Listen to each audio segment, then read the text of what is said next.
So for your presentation, here we have your presentation here so that you can actually click. You can click if you want to control. But do you want to control your? Yes. Okay. So I will help you here. Okay. Okay.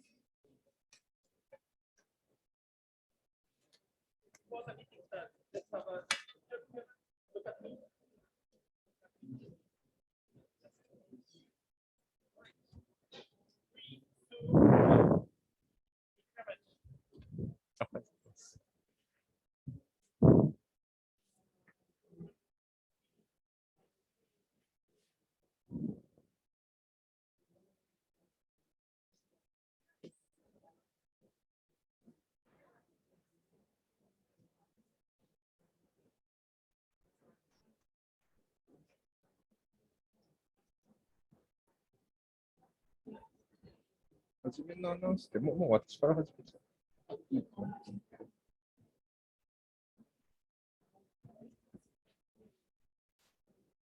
Good morning, friends and colleagues. Welcome to our side event.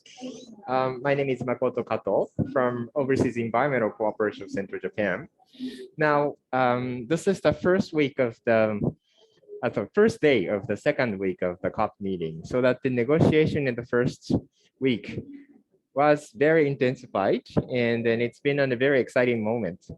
At the same time, we are very happy to keep going for the implementation of what we need to do under the Paris Agreement. And the JCM, Joint Crediting Mechanism, is a very strong, powerful mechanism that we are actually bringing our ideal for decarbonizing society to the practice. And today, we're very happy to have excellent speakers. And then we're also having good discussions today with you at this side event. We're having this side event as a joint organization of the Ministry of the Environment of Japan, MOEJ, and also the Overseas Environmental Cooperation Center, Japan. So welcome to the side event implementing the JCM and creating various benefits for stakeholders. Now, without further ado, I would like to invite the first speaker from my co-organizer from the Ministry of the Environment, Japan, Ms. Eri Matsumoto from Office of Market Mechanism of the MOEJ is participating from Tokyo now. So Matsumoto-san, may I invite you to the floor?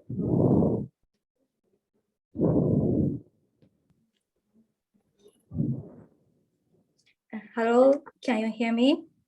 Yes, very clearly. Thank you. Hello, everyone. I am Matsumoto Eri from the Ministry of the Environment, Japan. Thank you for giving me the opportunity to speak here today.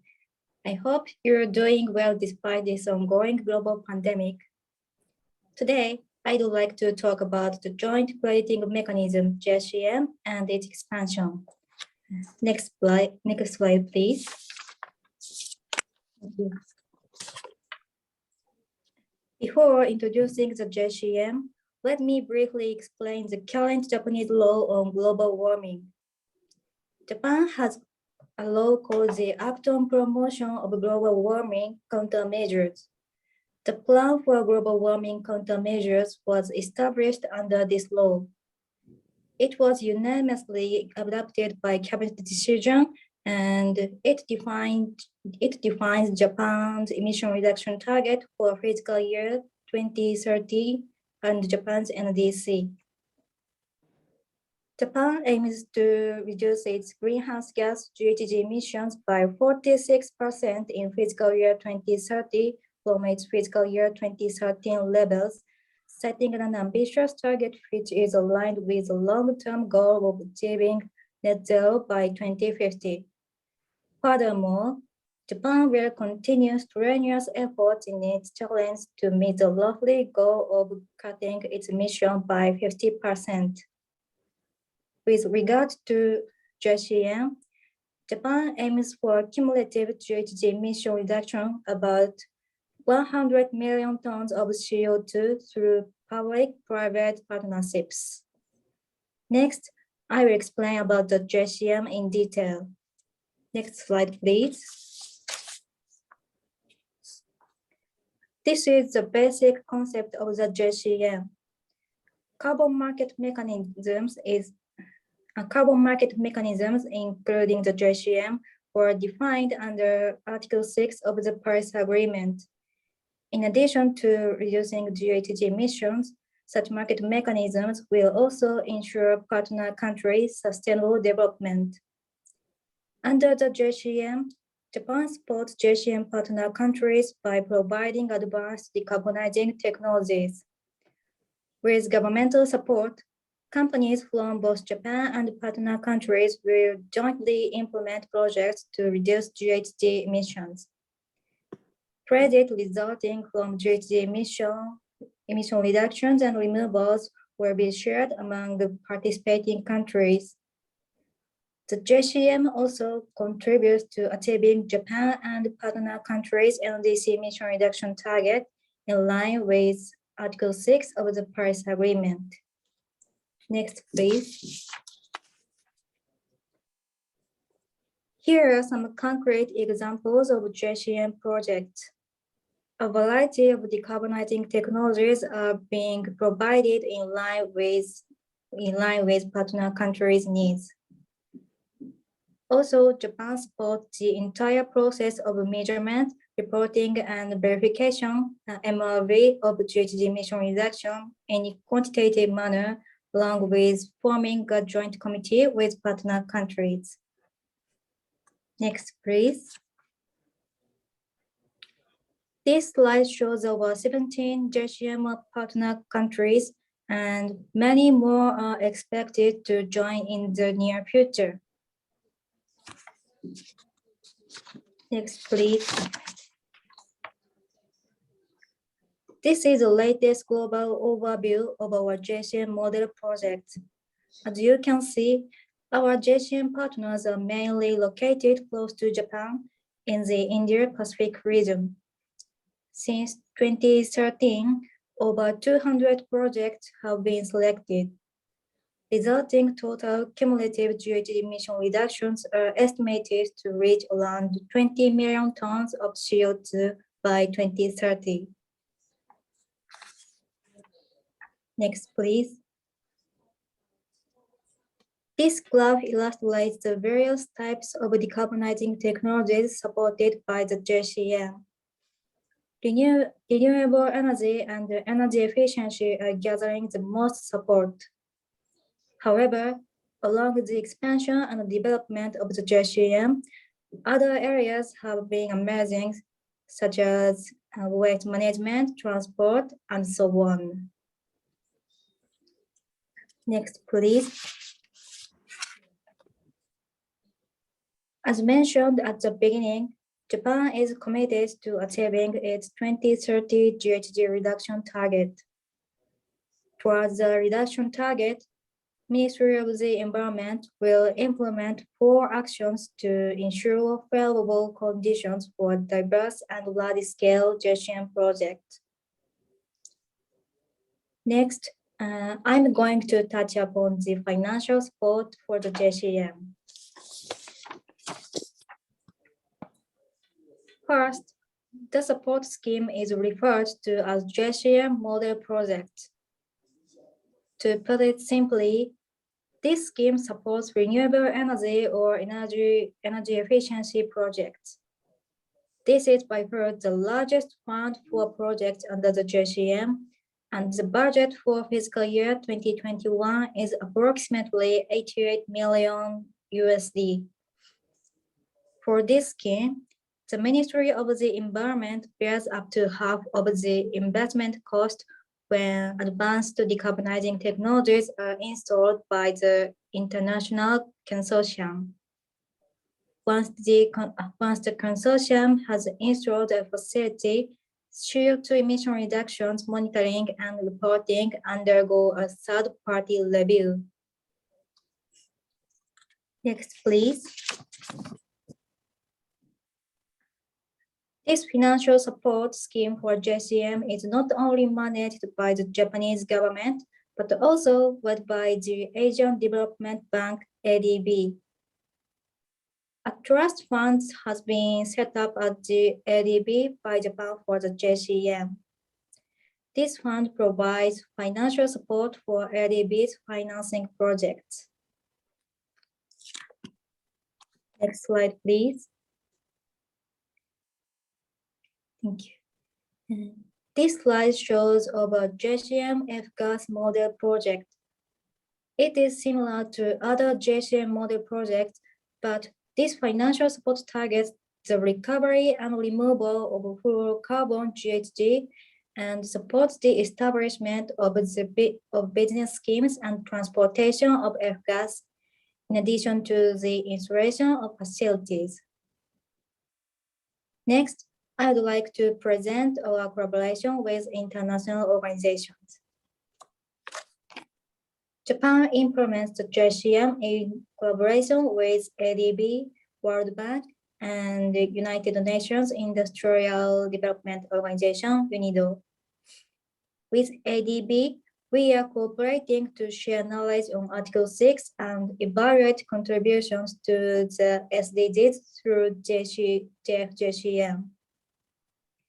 In 2019, we concluded a memorandum of cooperation for scaling up the JCM with the World Bank and developed the JCM by utilizing various World Bank's initiatives and programs.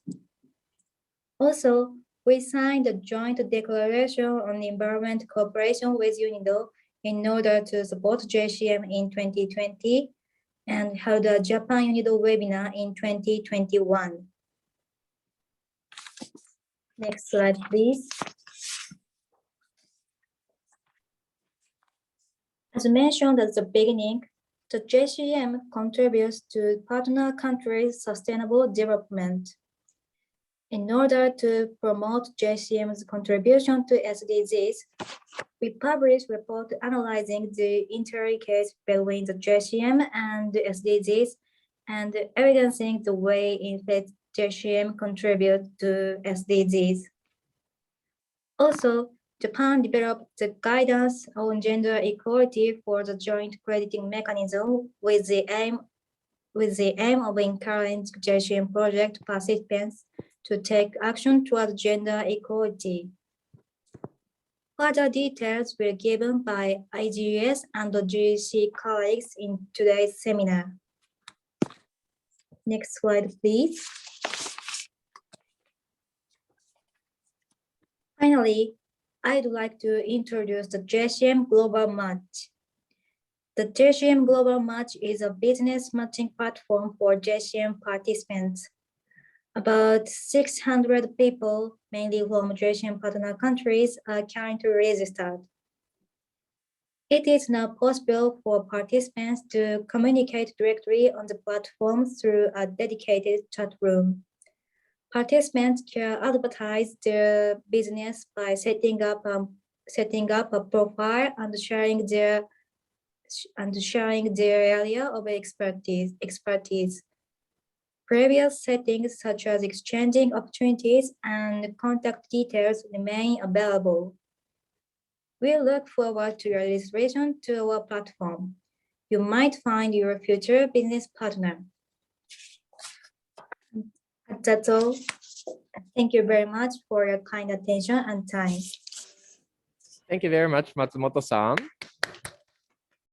Now, in Glasgow, Japan Pavilion, well, we are having expanding number of participants for galleries here, and then Matsumoto-san's presentation actually will kick off a really nice part of the our JCM discussion today.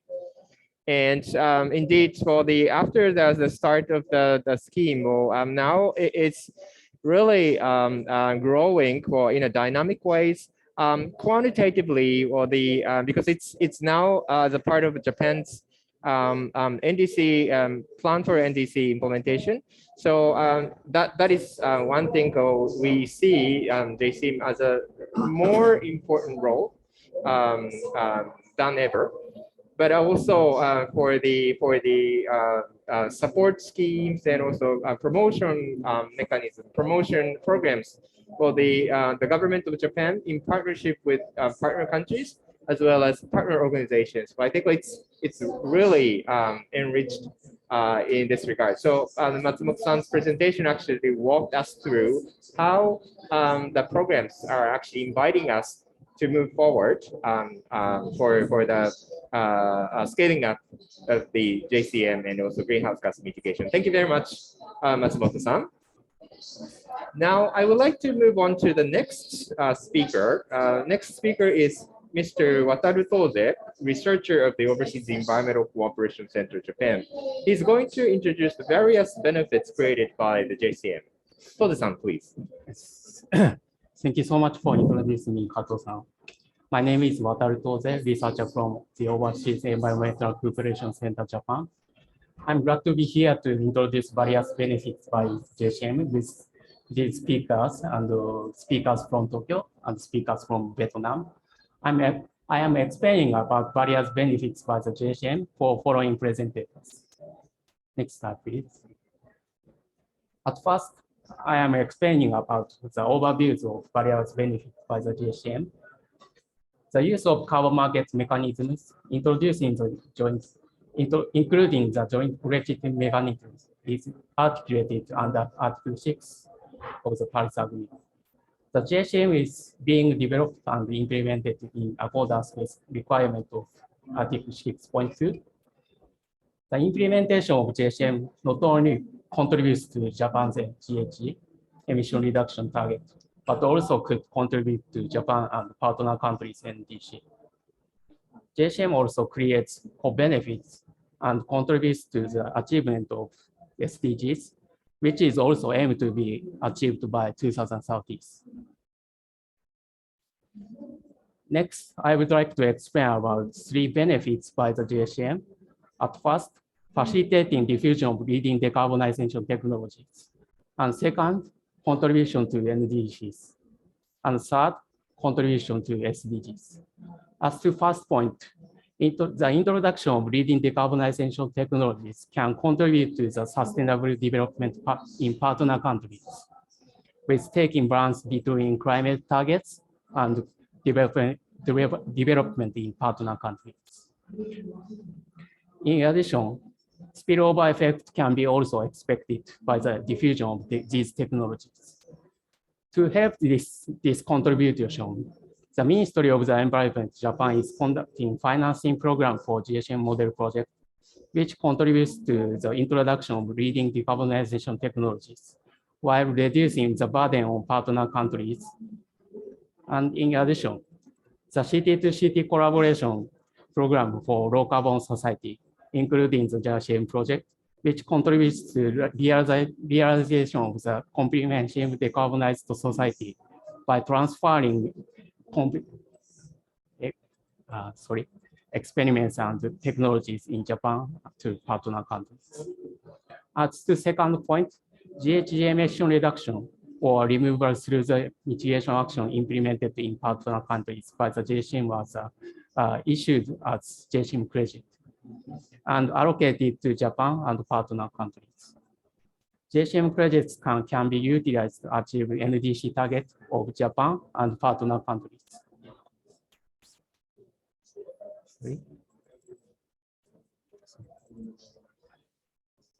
The detail of this contribution will be mentioned by speakers from partner countries, Dr. Bart Jalgal, Ms. May, and Mr. Philip. As the third point, the implementation of JCM brings the sustainable development to partner countries' society by contribution various goals, not only Goal 13 and Goal 7 by climate mitigation actions, but also related to social issues such as Goal 8, Goal 12, and Goal 17. For this contribution,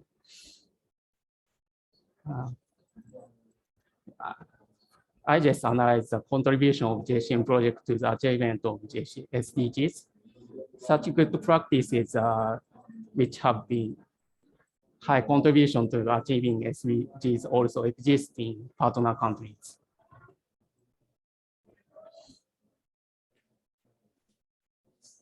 So, the Ministry of Environment and JEC has introduced a guideline on gender equality for the JCM to facilitate consideration of gender equality when the project participants apply for financing program for JCM model project. Next slide, please. From these contributions, JCM has important roles in many aspects towards 2030. This is the end of my presentation. Thank you so much. Thank you very much, Todo-san, for walking us through different various benefits generated by the JCM. Indeed, this is the mechanism that actually contributes the greenhouse gas emissions reduction, but also it actually facilitates the transition for Japan, of course, but for our partner countries to move for the decarbonization world by putting for the very strong investment on decarbonization technologies while meeting NDC targets. And also, it's very important to promote for the sustainable development goal benefits. And I think this is one of the focuses that we are actually taking up in today's discussion. So thank you very much, Todo-san, for providing for the very nice hints for us for our discussion today. Now, I am also very much interested in like a recent study that was conducted by our partner, more like a brother or sisters, IGES, Institute for Global Environmental Strategies, is very active in this JCM promotion. And today, Ms. Temurun from IGES is providing information about the Article 6 cooperative approach and JCM linkages with the SDGs. So Temurun-san, you're welcome to make a presentation today. Thank you. Thank you for your kind introduction. I am going to share my screen. Hopefully you can see. Can you see my screen?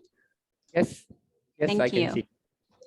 Okay, good afternoon and good evening. As I introduced, I'm Temurun, a researcher from IGS, Institute for Global Environmental Strategies. First of all, I would like to thank for the organizer for inviting me to present our studies on JCM and SDGs analysis. And also, I would like to thank all the participants for joining this event. Today, I will be covering those topics, sustainable development in context of Article 6.2 and JCM Sustainable Development Guideline, and including assessing negative impacts and SDGs contribution, key findings from our analysis with 2 case studies in Mongolia and Vietnam. As we know, Article 6.2 of the Paris Agreement states that the parties engaging on voluntary basis and cooperative approaches should promote sustainable development and ensure environmental integrity. As also draft guidance of the reporting under Article 6.2 mentioned, the participating countries also have to report the information related to information related to the sustainable development and co-benefits in the regular information. Under Article 6.2, there are three reports that countries have to report. So this is a requirement for reporting information.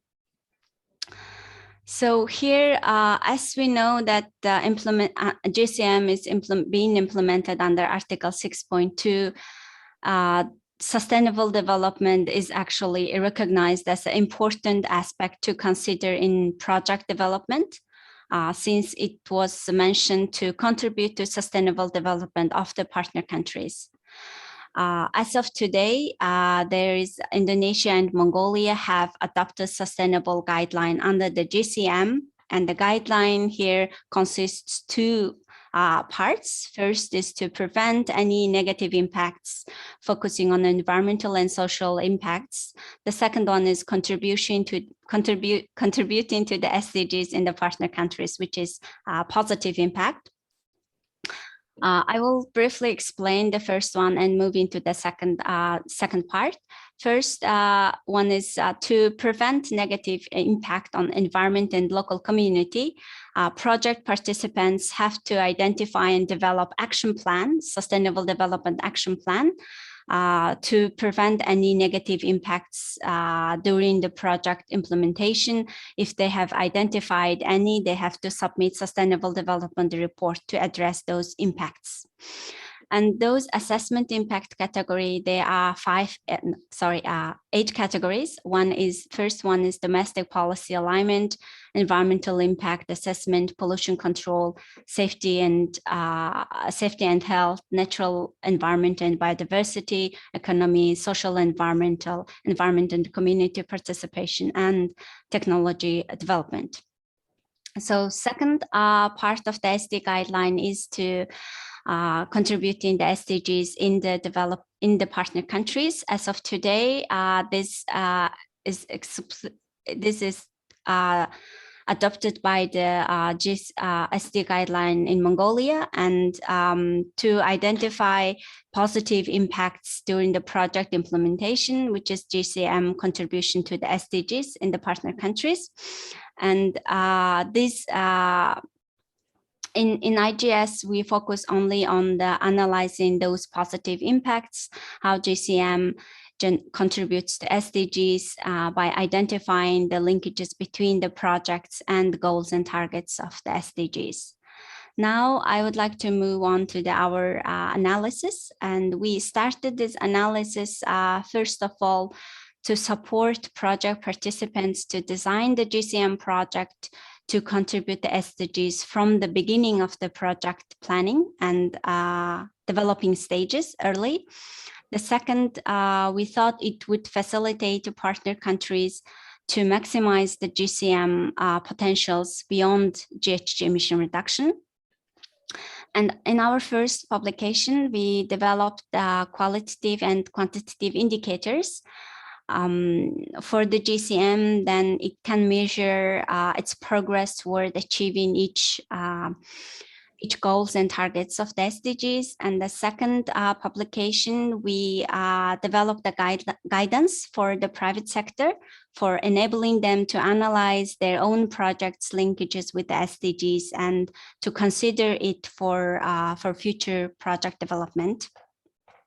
So from next slide, I will explain the key findings from our analysis. Based on the indicator assessment and this analysis, we identified the JCM project, including the scheme itself, could link with the multiple goals of the goals and targets of the SDGs. As you can see in the figure, this can not only contribute to environmental and economic goals, but also some part of the social goals of the SDGs. In total, JCM is linking with 12 goals out of 17 goals. The indicator assessment shed light on how those JCM projects linking with the SDGs and made it clear and visible to identify those connections for the project participants. Now, I would like to briefly explain 2 case studies. One is in Mongolia in the agriculture sector. The other one is the water management in Vietnam.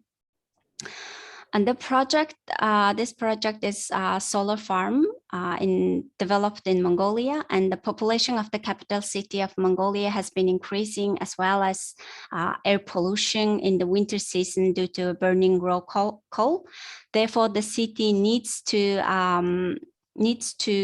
increase renewable energy source to reduce fossil fuel consumption, and also to to improve sustainable agriculture practice to produce local vegetables. So to contribute those environmental and economic challenges in the capital city, the solar PV project was developed and installed in a farm in Mongolia. The outcome of this project is first to generate electricity from solar PV and sold it to the national grid system. That increased the revenue, and the revenue from the selling electricity increased the investment to introduce advanced agriculture technologies and enable this stable employment at the farm site. And also because of this project implementation, the local farmer has participated in the agriculture training in Japan, and also local employees had the training how to operate the solar PV, and also participated in intensive training programs. And for the participants from Japan on this project, they also developed another similar project under the JCM in Chile based on the experience from on this project that they developed in Mongolia. The second project is water pump in water management area in Vietnam. As we know, the population of Da Nang city is estimated to increase, as well as number of the tourists. This would require more stable and safe water supply in the city, and to meet those higher water demands. And to improve in the situation, the higher efficiency water pump were installed in the water treatment in the Da Nang city. And the outcome of this project, as you can see, the stable and higher water quality was achieved. The energy efficiency of the water treatment increased by 20%, and it increased the water supply by 5,000 tons per day. Also, local employees acknowledged the working environment is very improved as new equipment has significantly reduced operating noise in the facility. And due to the successful of this project, the project participants, they had developed another new business opportunity in another drinking water treatment facility in Ho Chi Minh City. So it was one of the successful project case study. This is my last slide of my presentation. And in conclusion, I would like to highlight that it is important to develop the SD guideline and the mechanisms under Article 6.2. And I have also briefly explained the JCM SD guideline have both negative impacts and positive impacts JCM contributions, but it is a country specific. However, we have receiving several comments from different countries that they would like to also develop those guidelines for their countries. And I briefly explained the JCM indicators that they are used to analyze JCM project linkages to the SDGs.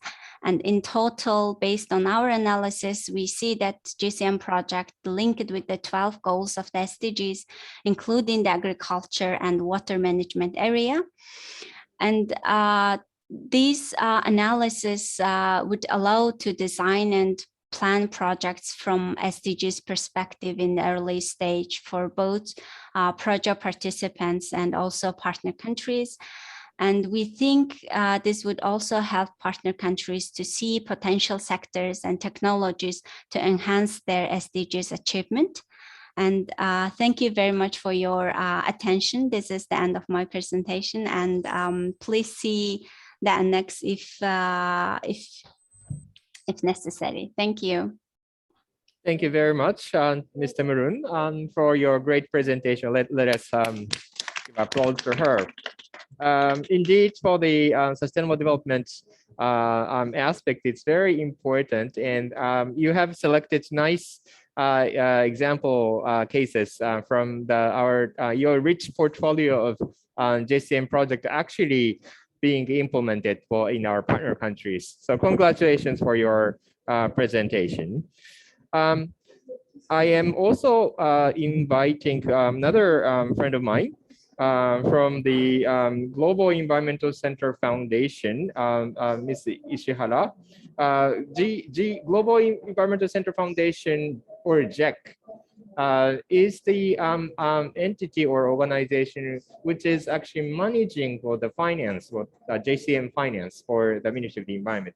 It is very powerful and it's very important.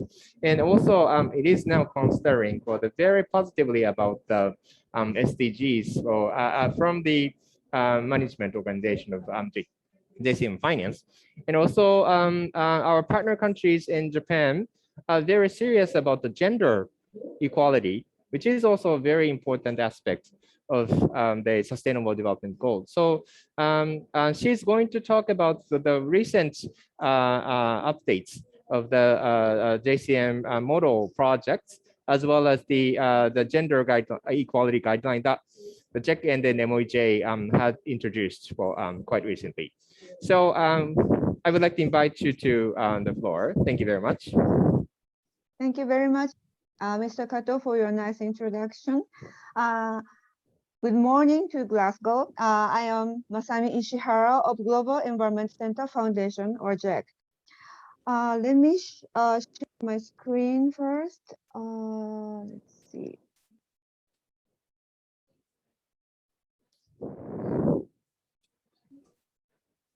Can you see my screen?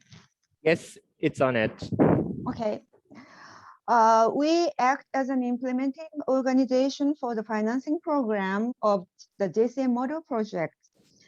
And it is my honor to be able to join this seminar and speak on behalf of JEC on the JCM and potential contribution to the SDGs through the JCM model project. I highly appreciate the organizer to give me this opportunity. In addition, I am pleased to talk about how to utilize the guideline on gender equality for the JCM so that you will get an idea how you can contribute to SDGs number 5 by following the gender guideline.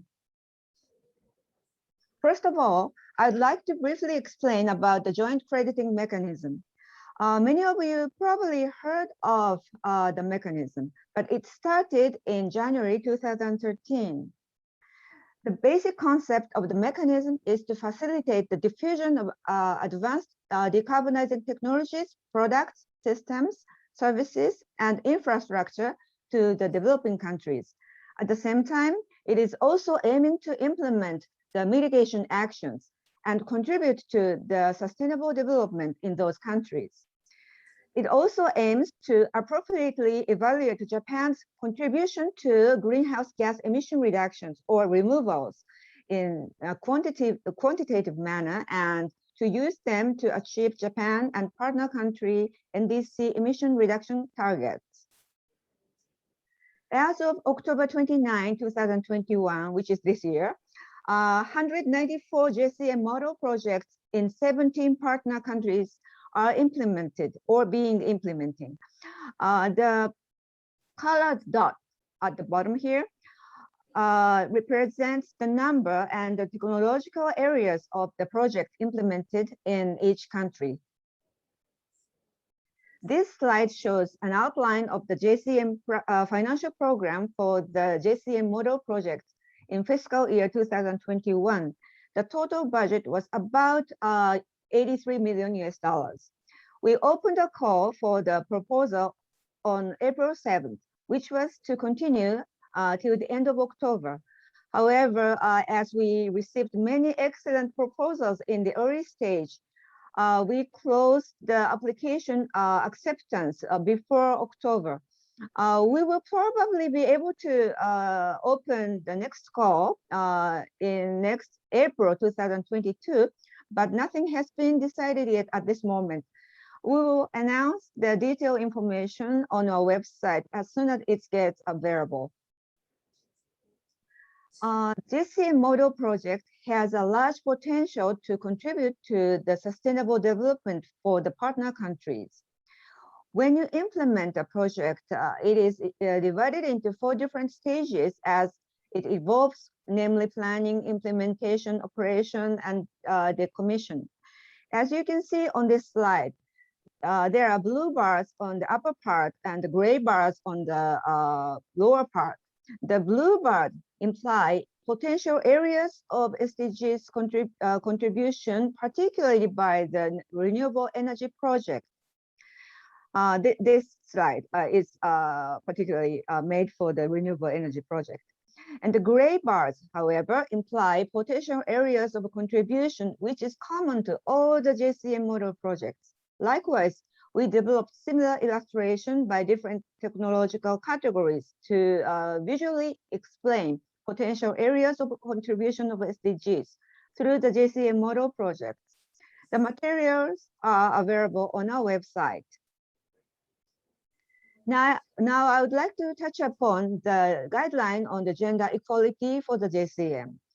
It was issued in April 2020 by the Ministry of Environment Japan with JEC. As you well know, SDGs number 5 is for gender equality, and we would like all the project participants to face the gender issues while implementing the JCM model projects. The basic principle of the gender guideline is women's empowerment, gender balanced decision-making process, and women's health and well-being. This slide shows how you will be able to take the gender equality in the JCM project at each stage. This is just our recommendation, and we believe that each project owner will be able to incorporate their own idea in their own way in the respective project. Now, let me briefly touch upon a recent survey we made last September. The scope of the survey was 53 projects selected in fiscal year 2020 and 21, which is after the implementation of the gender guideline. The purpose of the survey was to know the awareness of the participants about the gender guideline, and secondly, to see the status of the project, how they incorporated the gender guideline in their project. And thirdly, to grasp necessary information or the supporting tools that the project owners are demanding. And the survey was conducted between September 17th to 30th. And as to the awareness of the SDGs contribution, we got the answer. We got the reply that 65% were not aware. And however, among those who replied that they were aware or somewhat aware, 55% were motivated to apply for the JCM model project. From this, we definitely need further publicity campaign to potential applicants that the JCM model project has a large potential to contribute to SDGs. This is another question about the difficulty of the gender guideline implementation, and 25 replied that they did not know what to do or what kind of specific action to take.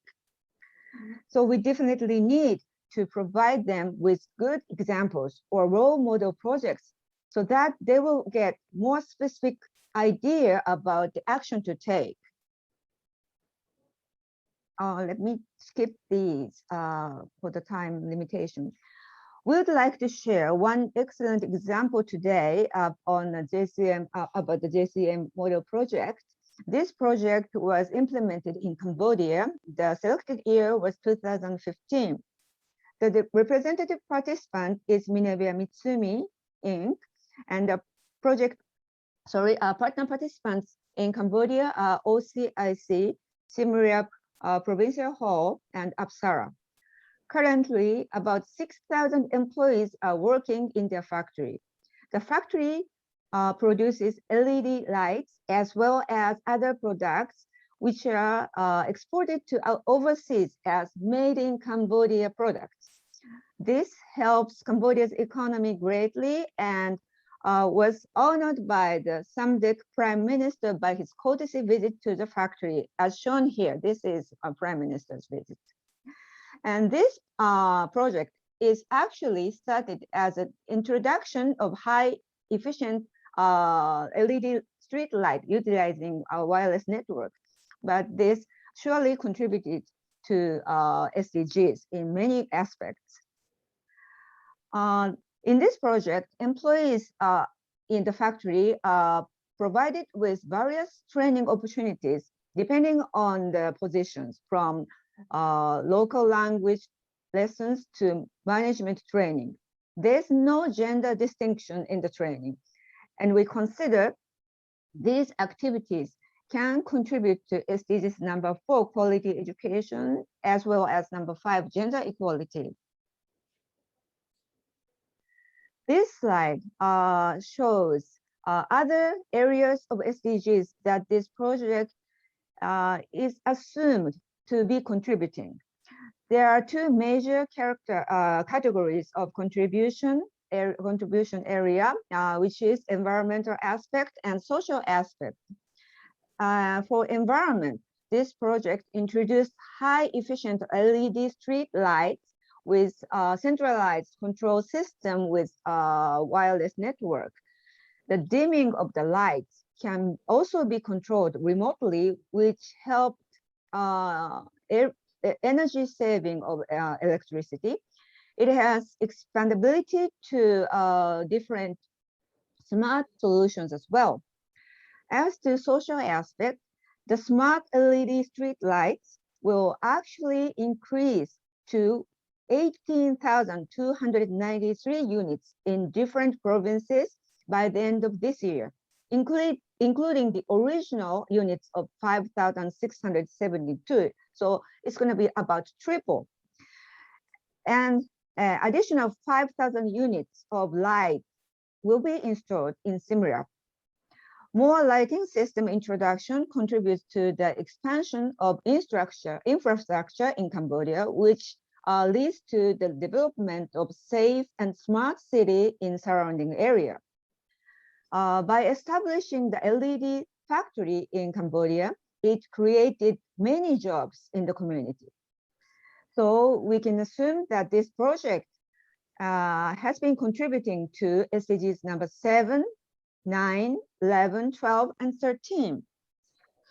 So in a similar way, we would like to introduce more excellent projects or role model projects so that we will be able to give more specific idea to the potential applicants as well as current project owners in which SDGs areas are the potential areas that they can contribute through their own projects. Thank you very much for listening. That's the end of my presentation. Thank you. Thank you very much, Ishara-san. It's been truly encouraging that for the now the gender equality promotion is really happening well in practices.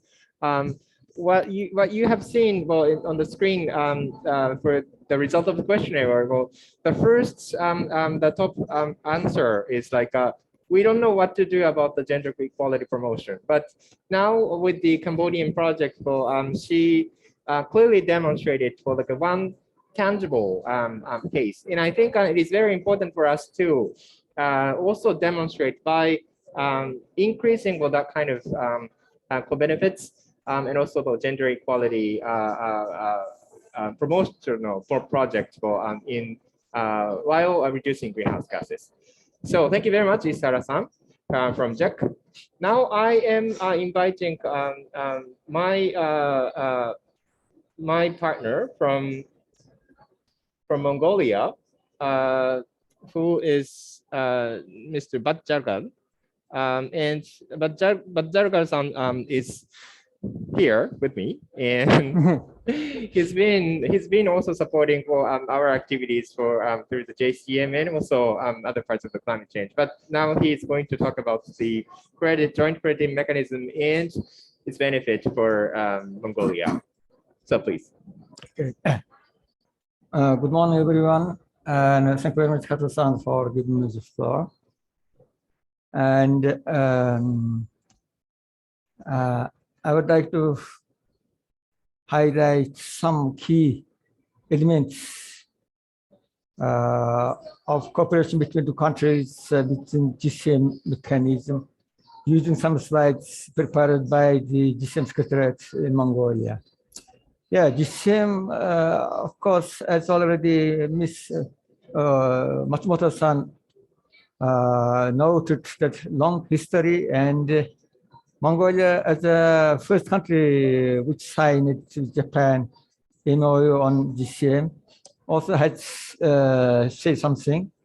And actually, the Dr. Tawadort, who is sitting here, he was one of the initiators of this sign of statement, being as head of climate change department at the Ministry of Environment and Green Development then. And today, since already previous speakers mentioned, Matsumoto-san, Taro-san, Ishihara-san, and Mr. Muling, everything talked about GCM, I will skip some slides. And since we are talking about contribution to the NDC, I decided to show some slides. Before Paris Agreement, we had very modest target at a 40% reduction of GHG, but after Paris Agreement, we decided to upgrade. Now we have principal target 22.7%.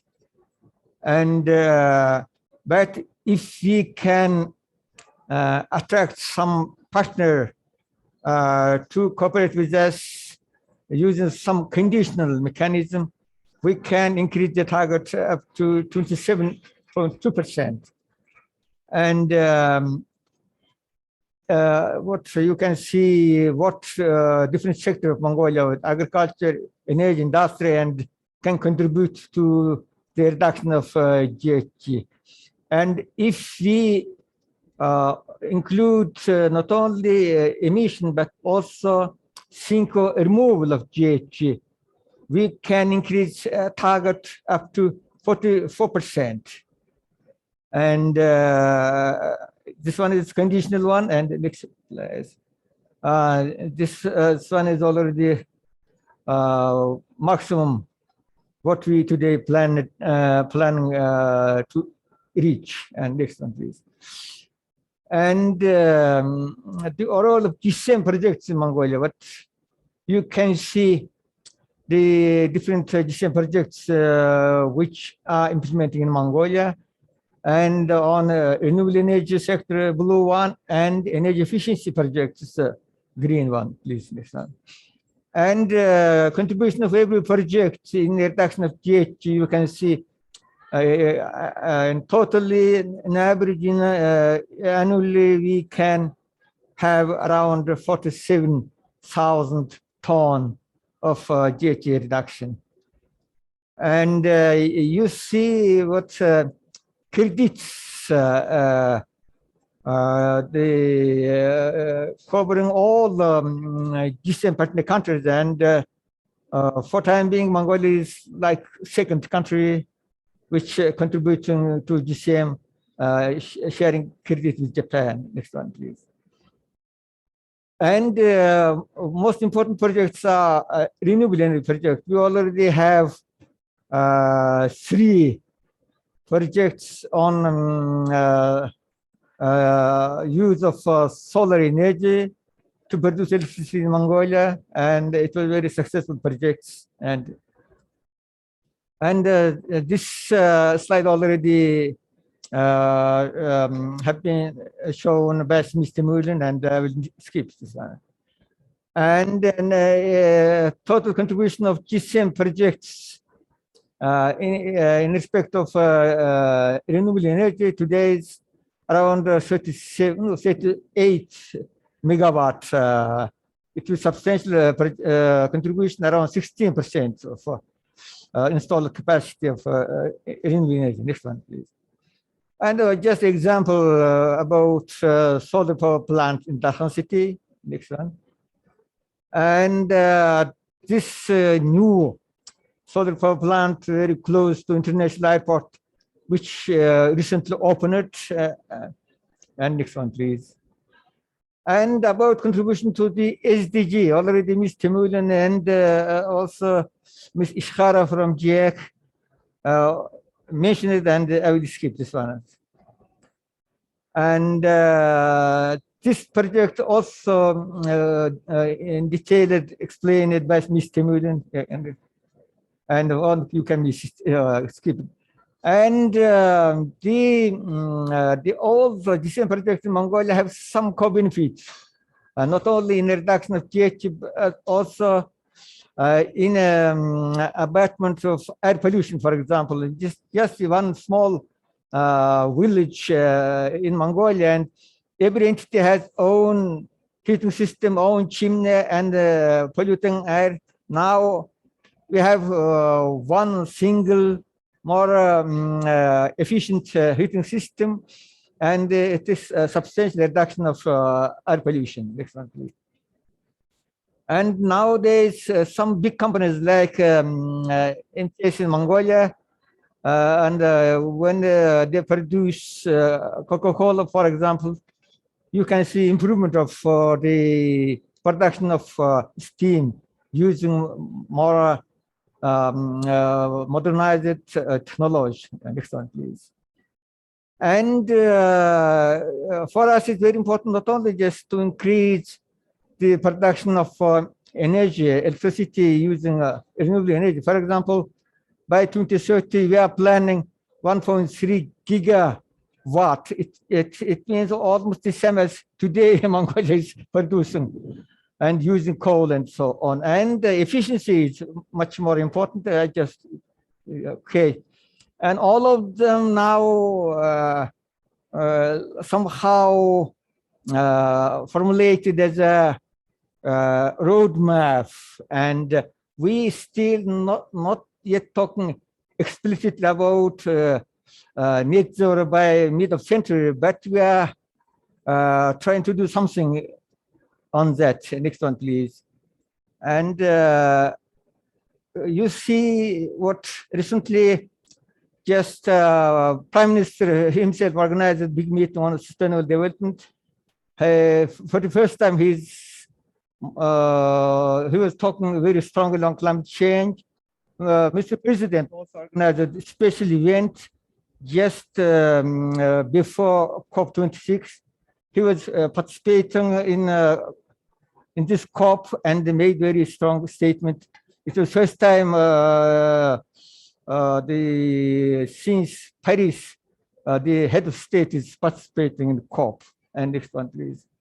Just as a concluding remark, I would like to say a few words. And first of all, very important that JCM projects in Mongolia contributing substantially to the implementation of the upgraded NDC in respect of mitigation by reducing GHG emission. Most of JCM projects in Mongolia have co-benefits contributing to the adaptation activities, including, for instance, abatement of air pollution and other negative human health factors. Among JCM projects has a certain sustainable element promoting the preservation of precious resources like water and other non-renewable resources. Improvement of the working environment that JCM supported innovative heat and electricity producing facilities and a more healthy living environment around those facilities, thanks to reduced ash, black carbon, and other air and soil pollutants. truly can be considered as an essential contribution to the quality of life of the local communities. Added value of JCM projects in Mongolia is more attributed to the technology transfer and know-how diffusion rather than finance support. And in that sense, a scope of JCM projects and field of cooperation within JCM can be extended without complex decision-making arrangements, I think. Coverage of new field of cooperation within JCM scheme and engagement in innovative technology development for transformative change, particularly in the energy sector, for instance, new energy source like green hydrogen or ultra high efficiency in distribution and use of energy and so on, can be initiated in cooperation with other multi and bilateral cooperation mechanisms on climate change. Lastly, well-coordinated activities of the stakeholders engaged in the same scheme of cooperation, taking into account the limited human resource in countries like Mongolia, would lead to great synergy, yielding tangible outcomes. Thank you. Thank you very much, Mr. Bhattachargar, for your excellent presentation. So thank you very much. Actually, the Mongolia is one of the earliest partner countries for which signed the agreement with the government of Japan, and then now it is strategically integrating with JCM into their NDC implementation as well as with sustainable development goals. They are so fast because for Mongolian people are like horse riding people like Genghis Khan, so that we are actually trying to follow Mongolian people. But thank you very much for be always quick and be always fast and then show us what's next for coming from Mongolia, like Genghis Khan. Thank you very much, Dr. Bhattachargar. Okay, now I would like to invite next speaker. Next speaker is actually participating online from Hanoi, Vietnam, Ms. Pham Thi Cha Mi from the Ministry of Natural Resources and Environment, Vietnam. Ms. Mi, can I have you online presentation? Good morning. Morning. Yeah, let me share my screen first.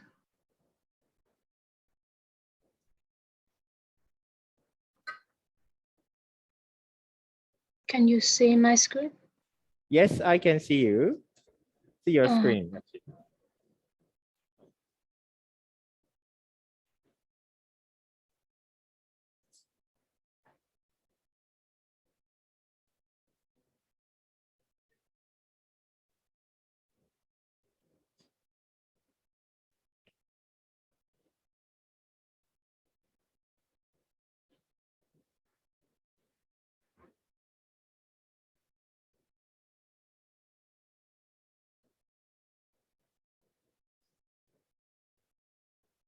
Okay.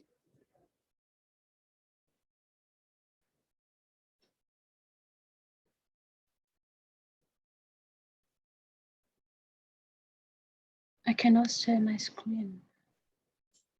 Okay. Oh, it's already shared on the screen in online. So perhaps you can start with the first page.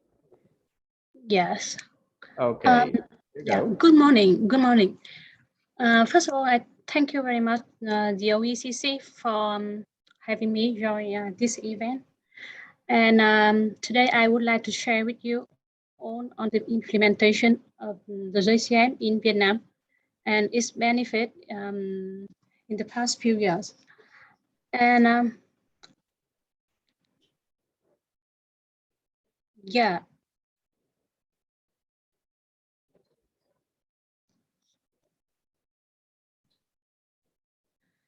And since 2013, when we firstly signed the MOC on low carbon, can you hear me?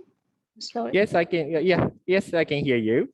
Yeah, when we firstly signed the memorandum on cooperation on low carbon growth between the Japanese side and Vietnamese side, a number of landmarks for the JCM have materialized.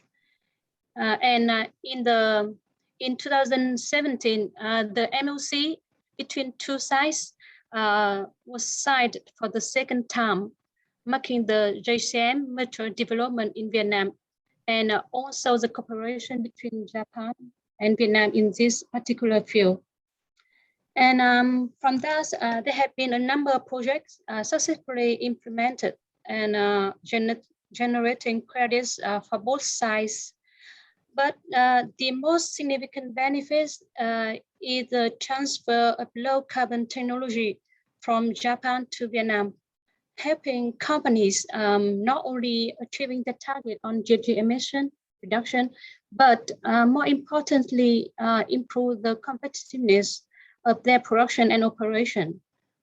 And last month on October 14, with the initial success of the JCM in Vietnam, Japan and Vietnam decided to extend the MOC until 2030.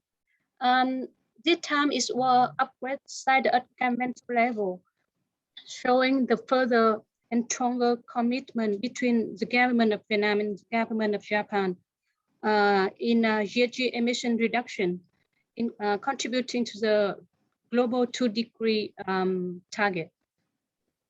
And from Vietnamese side, we have demonstrated our best effort to implement the JCM by making the policy for its implementation in the form of circular number 17 in 2015, stipulating the development and implementation of project under the joint credit mechanism in the framework of cooperation between two countries. And with these policies, the JCM implementation in Vietnam have focused on 15 areas, mainly on energy efficiencies and waste treatment, forestry, and construction, transporting, etc. And to implement the JCM in Vietnam, we also established like other countries, we established the joint committee between two sides, and we have organized 8 meetings between two sides to discuss a wide range of technical and operational issues for the smooth and expansion of the JCM project implementation in Vietnam. And according to that, we approve 15 methodology and registered 14 projects, and from which 6 of them have been issued credits for both sides with a total credit of around 4,500 credits. And the amount of credit allocated to Vietnamese side is 1/3 of the total issued. And last year, implementing the decision number 1 at COP26, Vietnam has completed the review and updated the NDC in 2020. The updated NDC of Vietnam has increased the target for GHG emission reduction quite significantly, and it will be even higher with our Prime Minister coming to the COP26 with many plans and partnership to work on with the aim to improve our ambition for GHG emission reduction target. However, the updated NDC has a wide range of sector and subsectors that should implement GHG emission reduction measure. It also states the use of crediting mechanism, such as the JCM and other mechanisms, which will be coming after the COP26 and under the Article 6 of Paris Agreement. And there are a number of key technologies that we intend to apply to significantly reduce GHG emission in Vietnam to reach our targets set in the NDC update. The technologies that can be applied are a wide range of sectors, from energy sector to transport, construction, resource waste, and agriculture.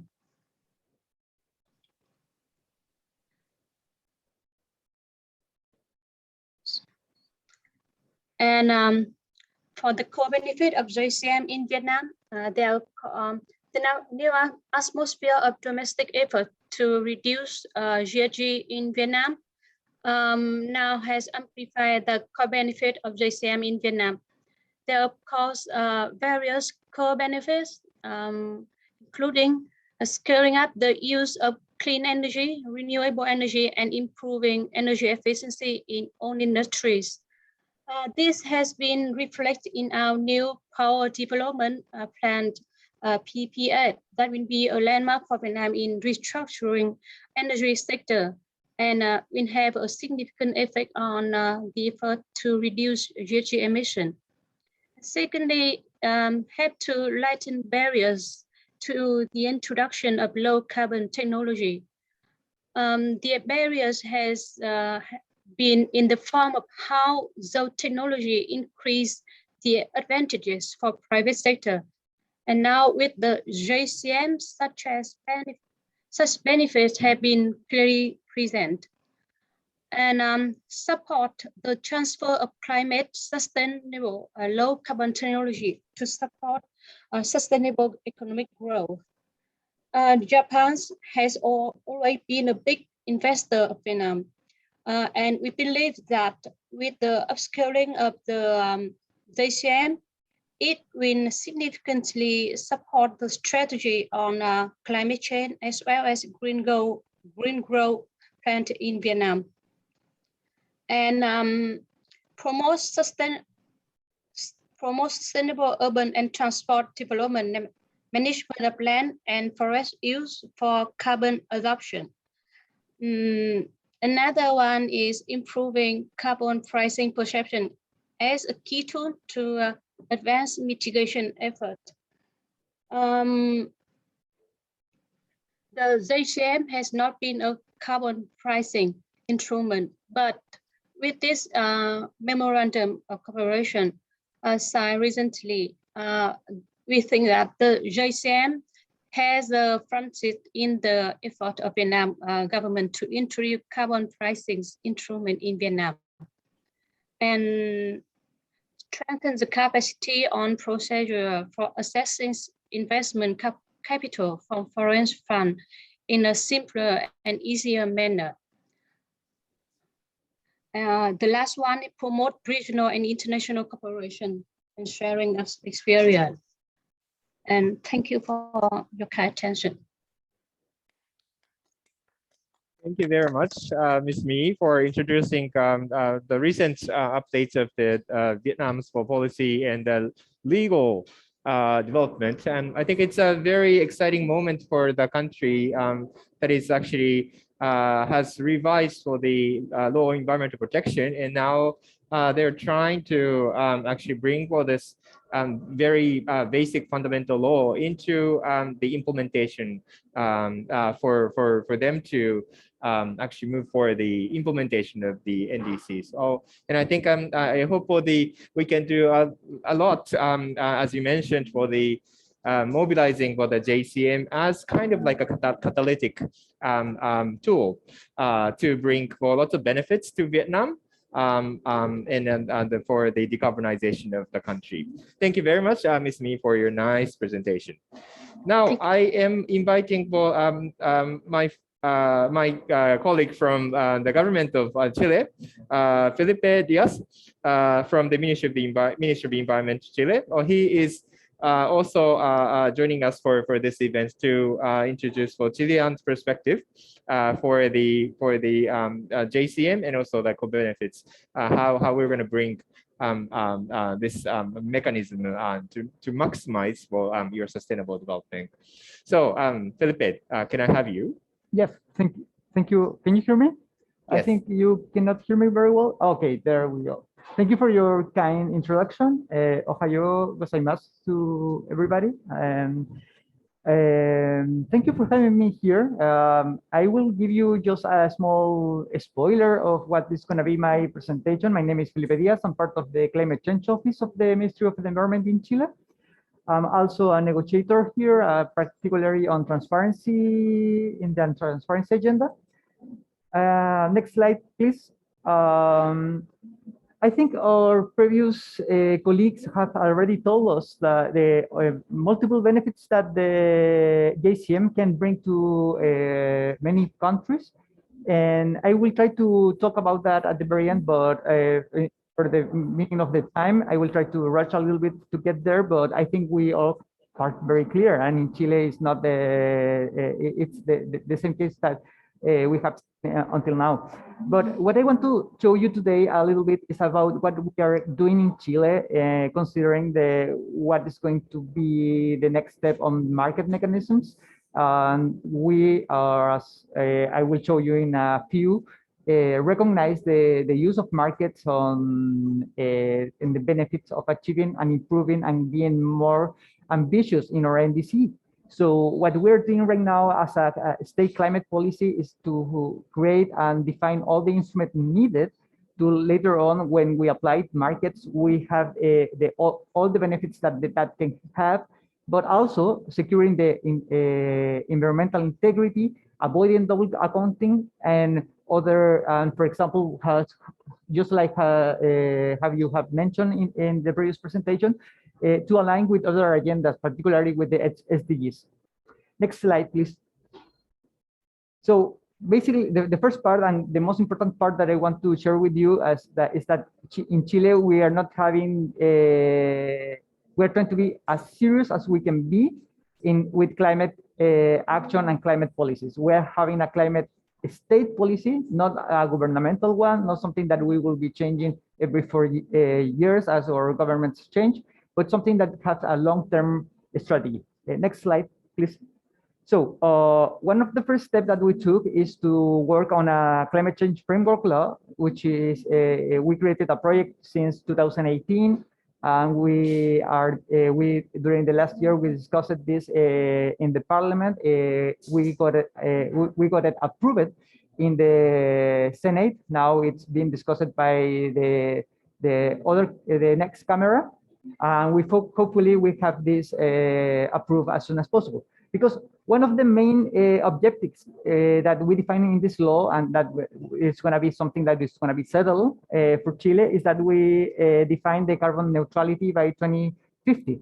In the law, it's specifically mentioned that the carbon neutrality will be on 2050 or less, depending on how we can advance our projections and what science is asking us to do. We have another adaptation goals and indicator, basically mostly on water, as Chile is having a water scarcity problem and it's increasing because of climate change. And also, which is very important for this, is that we have a most defined institutional arrangement for climate change, which is very helpful for other countries to get to Chile, understand how things are being done, and how stable these policies are being defined. And also some financing and economic instruments that I will show you in a few. Next slide, please. So one of the contents that I think is very important to consider with the JCM and other markets is in the Title 3, the greenhouse gas emission standards and the emissions reduction certificates that we are defined by law. So next slide, please. In the article, in fact, it's the article 14 now because of the parliament discussion, it changed a bit. But the first thing we define is that we are going to have a limit of emissions for certain industries, for greenhouse gases and short life polluting compounds. That will define how much some specific industries that will have a definition by the amount of emission they have, they can emit.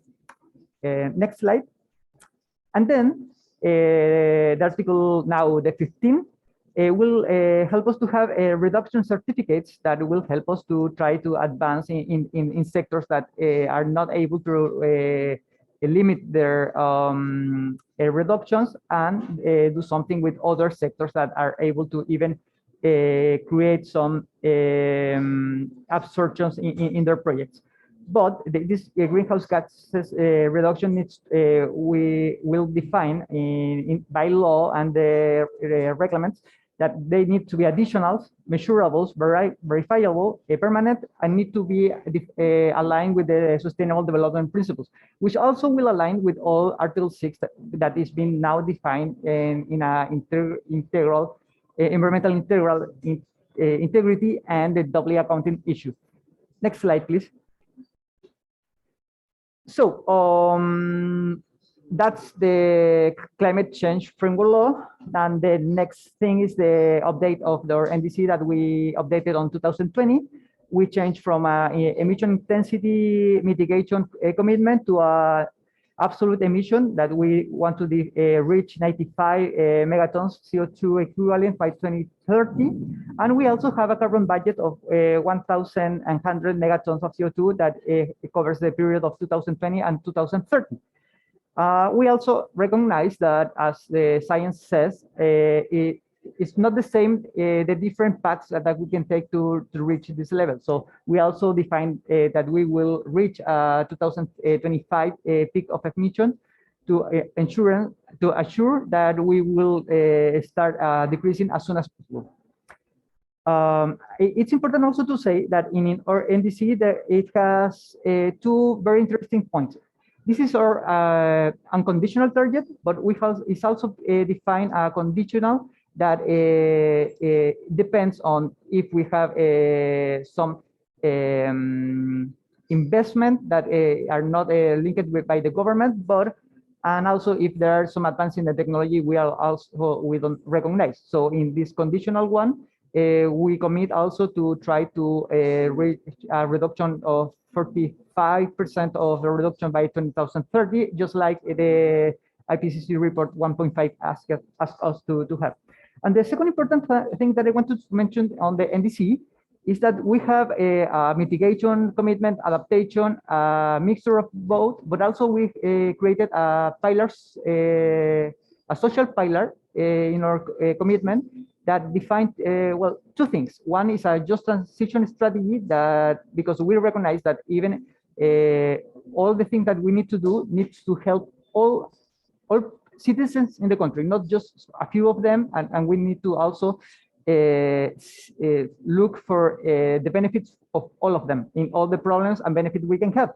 And secondly, we in our 2020 NDC, we linked each commitment we have with the SDG agenda, linking the commitment with the specific SDG that is being aligned, which now I can notice from the previous presentation is something that will be very helpful to define which are the projects and the commitment that can be aligned with JCM projects in the future. Next slide, please. Very quickly, the energy sector in Chile is the major contributor to greenhouse gases emission, mostly by electricity and transport and industries. So that's one of the things that we are getting more interested on. It's okay. Next slide is good. Thank you. No problem. To define all our NDC commitment on all the climate policy, we are working with projections. The last projection that we have and we define is the one that you are seeing on the screen, which show you which are the main emission reduction projects we need to have during the next years to be able to reach the carbon neutrality, also considering all the forestry capture that we need to increase sometimes, and also protect to avoid that this absorption can be reduced by, for example, forest fires. So as you can see, we have a big percentage on coal phase out, on sustainable buildings, electromobility, sustainable industry, hydrogen, and energy efficiency. Thank you. Next slide. Also, something that we got to work with during the 2019-2020 is to define which are the most cost-effective measures we have in Chile to recognize which are how possible are the different projections in the near future, and then we can have a secure and verifiable commitment. So as you can see, we know which are the most cost-effective projects, which are the ones that are easy to implement by the country, but also there is another sector that is a little bit more harder because it requires more investment because the technology is not still as cheap as we could want. And this is very important. Here is very easy to recognize where international aid can help, can come. And secondly, not only the cost efficiency, but also it's important to recognize and talk and maybe go a little bit deeper to recognize when each of these kind of projects are being defined to be implemented too.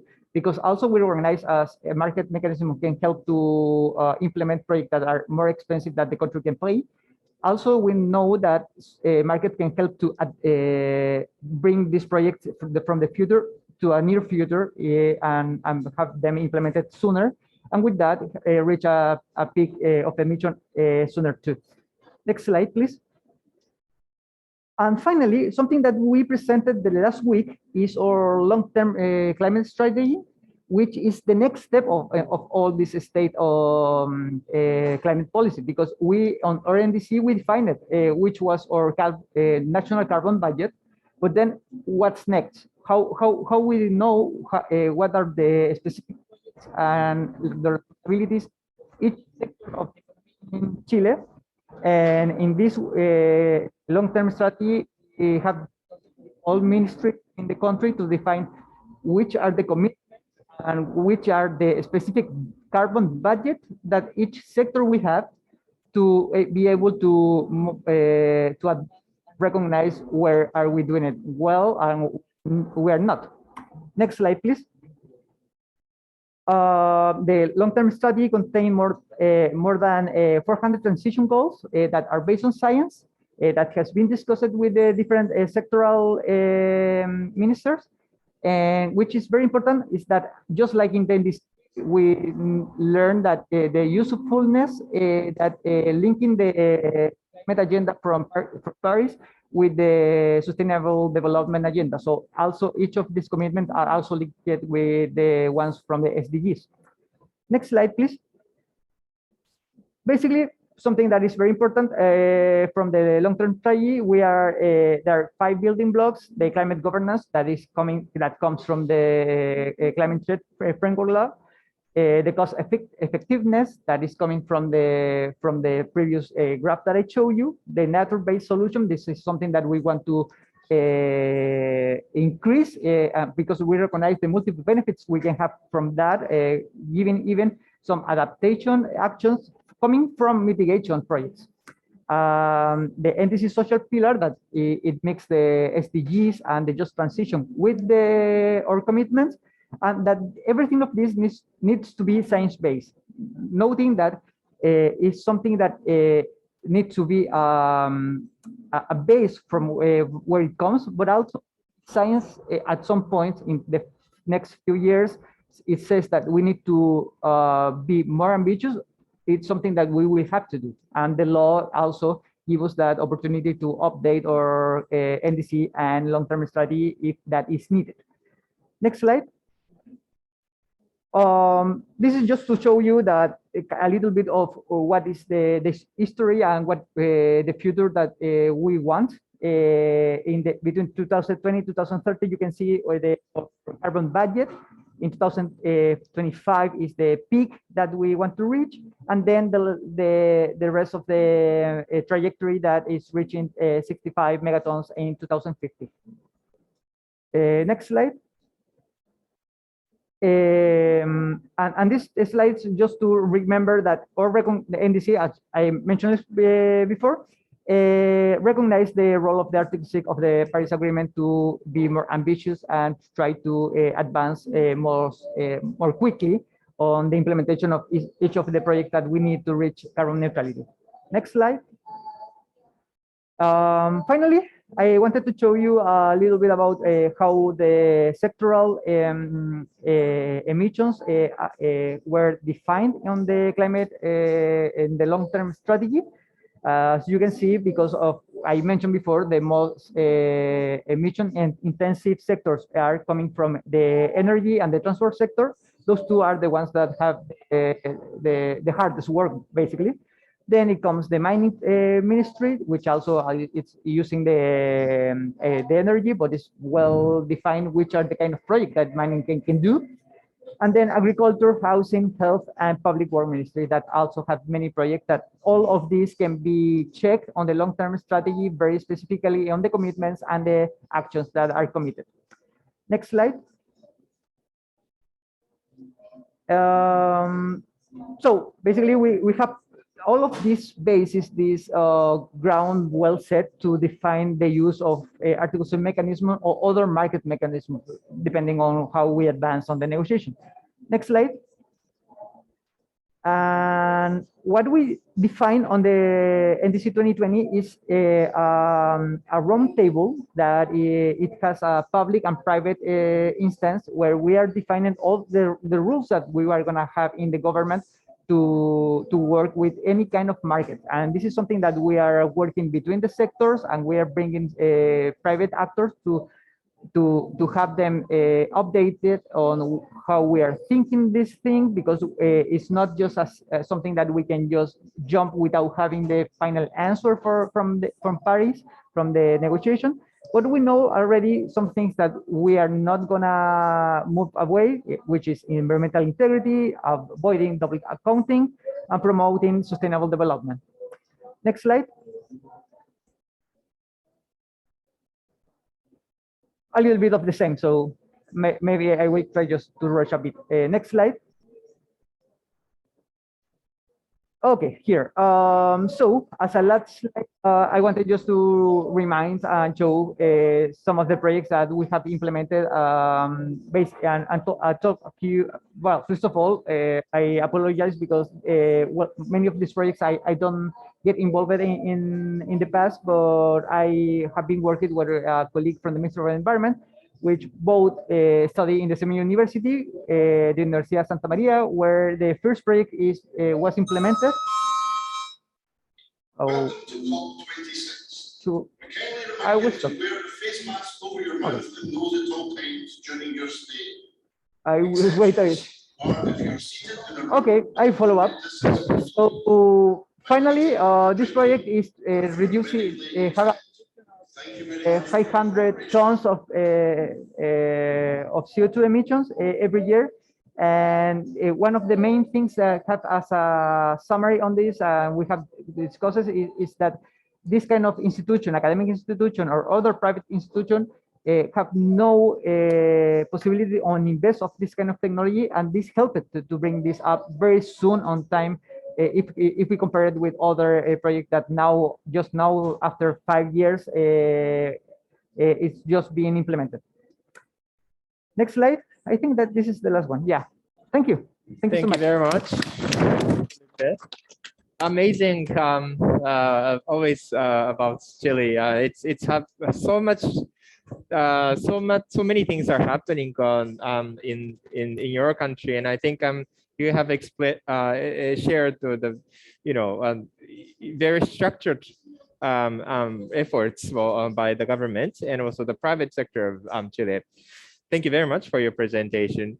So now we're almost up, but I just want to have like only one word from 3 countries. What are expectations to Japan, to OECC, to JEC, to IGES? Well, so just one word, please give me. So, Mr. Bhattacharya, what do you expect to us as the next step? More money, more more finance, but more benefits. Okay, thank you very much. Well, that's very good and straightforward. Miss Mi from Hanoi, what is your expectation to Japan? Yeah, so we have a number of technologies and sectors that can be prioritized for the JCM implementation in particular and the NDC implementation in general. as I mentioned in during the presentation, the technology has a wide range of sectors from energy to transport, agriculture, LULUCF, and waste management. However, to realize this technology to be applied in Vietnam, some challenges that we need to overcome. First is the policy and incentive that we need to develop for the upscaling of the JCM. So currently, JCM in Vietnam is only project-based activity, and we want them to become a program that can include a much bigger scale and across a wider range of sectors. And that need to have a specific policy and incentive from the government and the line ministry. Is lucky that our government is highly supportive of such mechanism, and currently we are already working on it. Second is the perception and understanding of private sector. They need to understand, and that such mechanism is not only about GHG emission reduction. They do not need to invest merely for the sake of GHG emission reduction, but the major purpose is to improve their competitiveness in this ever-changing market. There are also many other co-benefits that I have mentioned before. Therefore, a comprehensive capacity building program for private sector need to be in place. And the last one, of course, is financial issue with just support from METI and MOVJ and the government of Vietnam is, I think, is not enough. We need to have a private sector to come in and actively participate in the process. There are also the role of banking system and financial institution need to be join this. All right. Thank you very much for walking us through all the very tangible and also like structured for request to Japan. And I hope this is something we can actually work on from now on as the next step of working program with the government of Vietnam. Thank you very much, Ms. Mi. And also Felipe, so what's your expectation? What's your request to Japanese partners? I think I got tempted with the response of our colleague here, but I will. My main expectation, I would say, is to review our latest commitments or long-term strategy, because I think there it's going to be very easy to recognize which are the projects that we can work together. We also invite you to get closer with our ministry, our energy ministry, because I think at this point where we are defining our market policies that we're gonna have internally, and this is something that is an ongoing process because also Article 6 is not defined. We're open to discuss this, as just I mentioned, it's a public-private roundtable. So at this, everything that you may help us, you may have as an inquiry and insecureness on how this is work. I think this is the time where we can discuss, we can see how we can help each other. So when we define, we have all these inputs to create these policies. Okay, thank you very much, Felipe. Well, your very good proposal for the reviewing the achievement, and this, based on which we can also think about how we can actually move forward the contribution to the long-term strategy as well. Thank you very much. So I think today's presentation discussion were extremely rich, and we want to talk more about the JCM. We want to talk more about the low carbon decarbonization technology, but today time is very short, so that you let us continue with this kind of discussion through online. And also we have a website where we are going to upload the result of today's discussion and presentation. So you're welcome to continue to stay with us virtually, and also perhaps physically in the rest of the time in COP. Thank you very much for your participation. And also I would like to thank all the presenters, speakers, for their excellent contribution to this event. So with this, I would like to declare the adjournment of this session today. Thank you very much. Thank you, Kato-san and the OCC for the invitation and support. Thank you. Okay. Okay, great. Finish. Great. Okay.